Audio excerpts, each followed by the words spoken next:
Sa kasalan na mauuwi ang 7 taong relasyon ng celebrity couple na sina Gabby Garcia at Khalil Ramos. Ito ang diretsahang sagot ng dalawa nang tanungin sila sa showbiz program ni Tito Boy Abunda hinggil sa usaping pagpapakasal.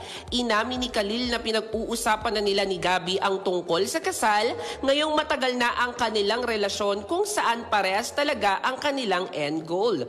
Sinabi ni Gabby na alam na niya kung ano ang susuotin niya sa kasal at mas gusto niya na intimate wedding.